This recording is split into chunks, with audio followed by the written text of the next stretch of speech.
Croyez-moi ou pas, Jésus est la seule voie que Dieu a permise sur la terre pour que tout humain puisse avoir vie par lui. Écoutez ce qu'il dit. Il dit en Jean, il vous le dit, tout celui qui entre dans la bergerie ne passant pas par la porte, y entrant par un autre moyen est un voleur.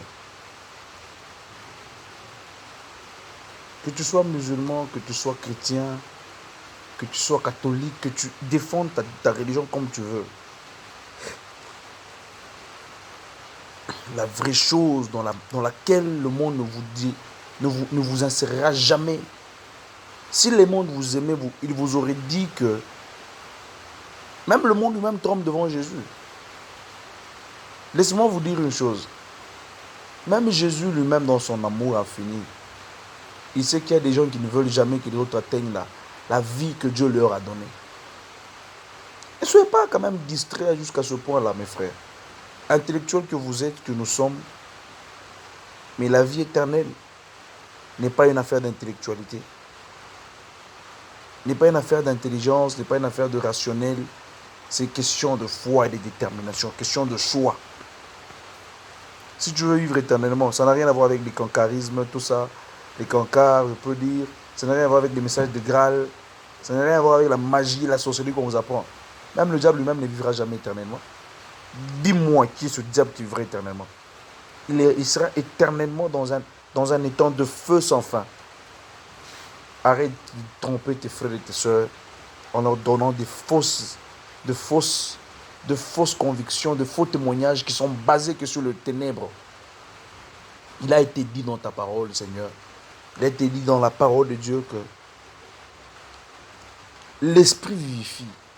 Celui qui a la vie de Dieu en lui, il est vivant. Mais celui qui ne possède pas la vie de Dieu, qui ne possède pas l'Esprit de Dieu, beau que tu sois, belle que tu sois, intellectuel que tu sois, présentable que tu sois, si riche que tu sois, ayant des comptes avec des sommes pharaoniques, ça n'a rien à voir. Ne vois-tu pas des gens qui meurent et qui laissent leur compte en banque? Le compte en banque, est-ce qu'il accompagne chacun de nous là où il va? Personne ne va avec ses comptes en banque.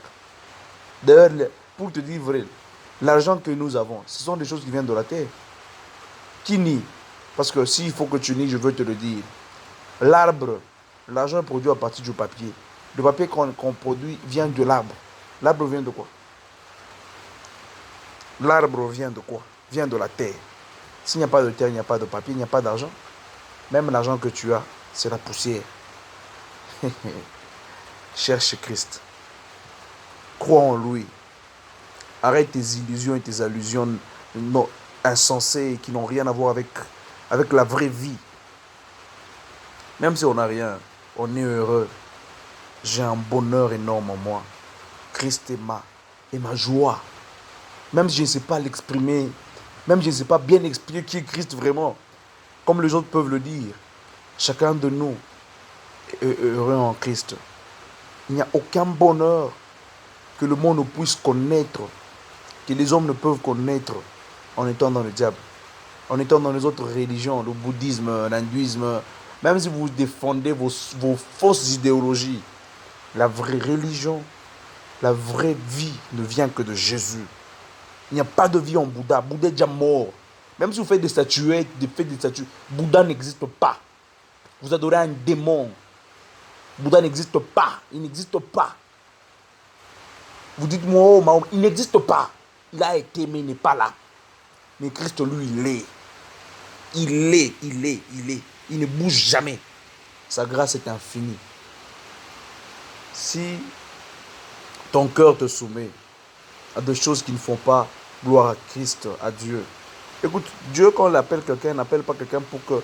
Il ne t'appelle pas en disant, abandonne tes voies.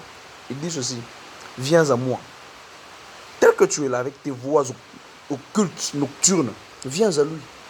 Il n'a pas besoin de dire non, réfléchissons d'abord, et veillons voir d'abord ce que tu peux faire, agis aussi de ton côté.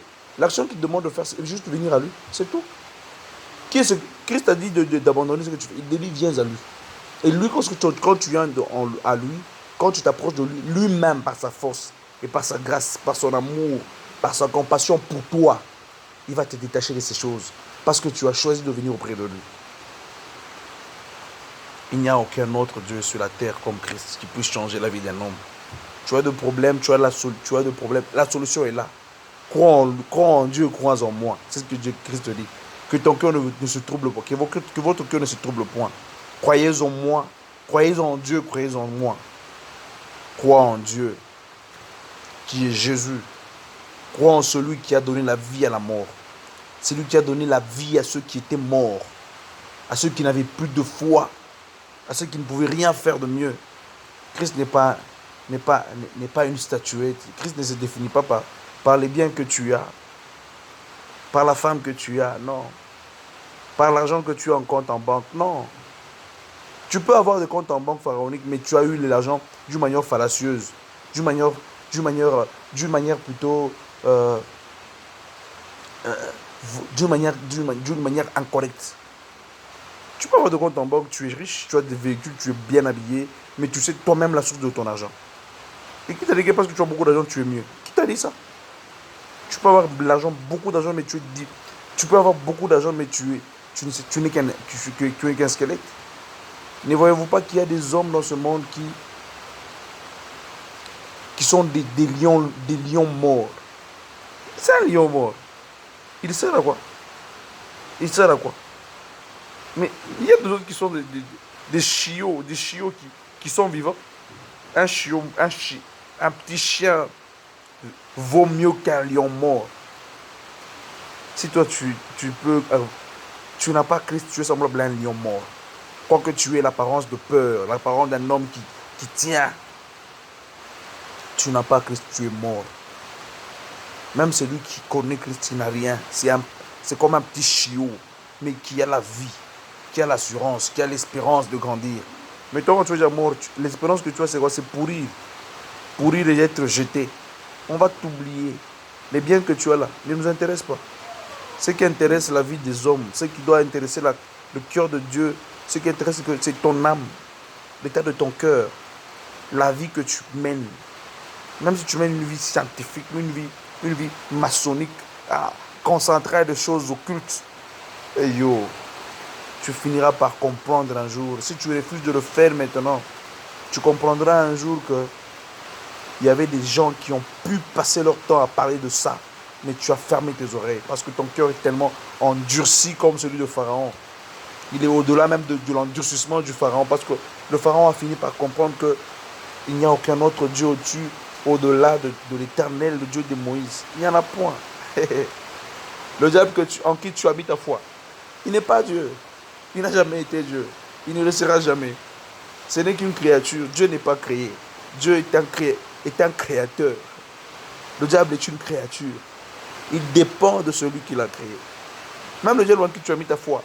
Même quand tu dis, oh, Christ n'a rien fait. Christ n'a rien parce que tu es encore obnubilé par ce que tu cherches, qui n'est rien d'autre que la convoitise, la passion de la chair. Le jour où tu auras compris qui est Dieu et comment il t'aime. Comment il t'aime au point de se dépouiller tout entier de toute son omniprésence, son omnipotence, son omniscience, afin de venir ici sur la terre, pas en un homme semblable, mais il dit comme un homme simple, un homme comme tel que toi. Il s'est dépouillé de toute sa grandeur, de toute sa loyauté, sa royauté, de toute son immensité, afin de se réduire à un homme mortel. Si tu comprends et que tu laisses ton cœur comprendre combien Dieu t'aime, tu donneras ta vie à Christ. Tu donneras ta vie à Christ. Je prie que Dieu te fasse grâce afin que tu donnes ta vie à Jésus. Que tu donnes ta vie à Jésus. Qu'il en soit heureux. Il t'aime d'un amour que tu ne veux pas comprendre. Laisse ton cœur ouvert à comprendre cet amour de Dieu pour toi. Gloire à toi, Seigneur, parce que je sais que tu vas permettre à certaines personnes de croire en toi, indirectement ou directement. Cela dépend de toi, de l'amour, de la grâce et surtout de l'action que tu vas faire dans leur cœur. Mais je prie que tu fasses grâce à ceux qui ont encore le cœur endurci, qui ne veulent en rien entendre le nom de Jésus, parce que c'est un nom qui les embête, qui ne leur apporte rien. Christ n'est pas là pour nous enrichir. Christ n'est pas un moyen d'enrichissement. Tu n'es pas un moyen d'enrichissement, mais tu es un moyen de vie. C'est en ton nom que j'ai prié ainsi, Seigneur. Fais grâce à eux. Protège chacune de ces personnes plutôt. Et souviens-toi de chacun de nous. Garde-nous, Papa, afin de ne pas tomber dans la séduction, mais maintiens-nous dans ta voie. Au nom de Jésus notre Seigneur. Amen.